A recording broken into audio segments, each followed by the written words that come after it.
Okay, in this video, I'm going to show you how you could use mind mapping for your article reading.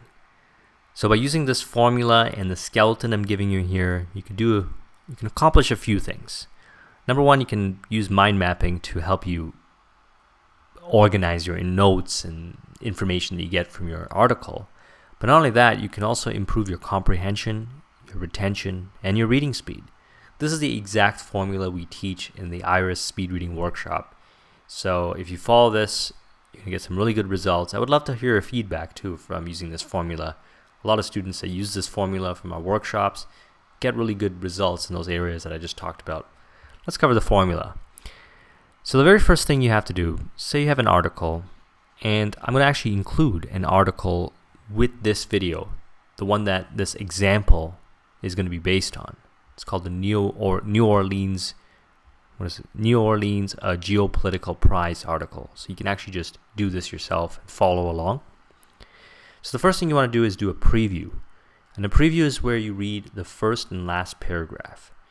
And you do this because the first and last paragraph summarizes the article and tells you what the article is about. There's highly relevant information contained within the first and last paragraph. And what we're going to want to do is take the information, the keywords that we get from the first and last paragraph, and create a very rough skeleton of our mind map, which will probably look something like this, because there isn't a lot of information as far as details, extreme details goes within the first and last paragraph, but you will get keywords. So that information that you pull out of there is going to be used to create the skeleton of your mind map. It's going to allow you, like I said, gather keywords. I don't know why I have this here twice, so I'm just going to delete that. And then what we do is an overview. Overview is where we read the first sentence of every paragraph. And just like the preview, there's relevant information contained within there. Because, best practices as far as writing goes says that when you write, the first sentence always introduces the paragraph. And that's just best practice. It also lets you know about the paragraph contents, so the information contained within that paragraph. It gives you some insight, so it gets your creative thinking going, and you'll be able to pull relevant keywords to put into your mind map. Now, I'm just going to delete that. Actually, I'll leave that in there because that is what it does. Then what we do is we create a mind map based on the preview overview. So, like I said, your mind map's probably going to look like something like this. Then you go and read the article in its entirety, including the first and last paragraph. And what you're going to find is that you're probably going to read it faster. And fundamentally, the reason why this happens is because you ever notice how when you read an article twice, you read it faster the second time?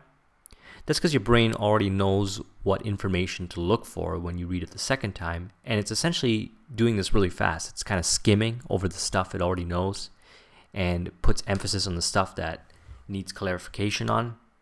This is happening really fast at an unconscious level. Try not to think about it that much. But the reality is you will read something faster when you read it the second time. And it's not efficient to read something twice. But by doing a preview overview, investing a little bit of time into starting, and a quick mind map, you can lay the foundation in your mind to absorb information better. Now, because you're mimicking that process of reading it twice, you'll also comprehend the information better. Now, retention comes where you take the next step, which is you go and add to your mind map. So you keep building upon it. You rearrange your mind map. You discover and note new insights and next steps of things you want to do if this is a nonfiction article. And you note any unclear areas for study. So questions. If you got this article from your professor and some of the elements don't make sense to you, you have very specific questions to go back and ask your professor or your instructor. So I actually went and did this exercise. I've done this exercise like hundreds of times, actually 30-something times to be specific, because I've taught like 30-something workshops. But if I expand this, I'll just go to extend all, you'll see I got a lot of information on here. And if I just use the drill down function, you can see that it looks like a relatively pretty mind map.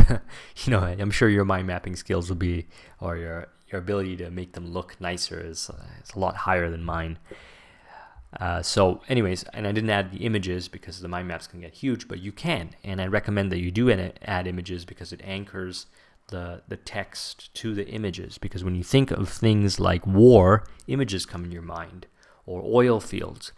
And actually we do this exercise live within the workshop, and the students get to see my awesome art skills. I'm just being sarcastic.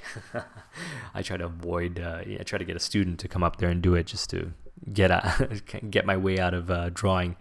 But here you go. You've got a skeleton, you've got information, and when you're studying this article, you've got a place where you can go look at very specific elements.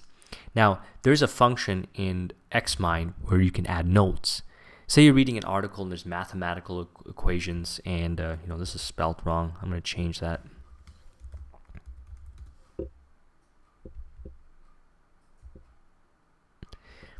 Very specific elements. So what you do is you add a note function that's available in Xmind. You just simply select the subtopic and you go on the top here and just click this button and you create a note. So here's a note that I've already created, and it talks about the point government in American history, which is part of related. I just copied and pasted in there. It's not really that relevant, but just to show you that you could put mathematical equations, you can put notes within your mind map, because that's one of the questions that I get, right? What about if you get very detailed topics or math equations and things like that? Where would you put it on your mind map?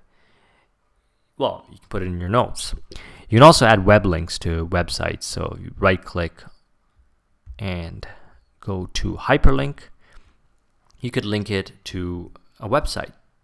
So say you want to know more about the New Orleans auto industry.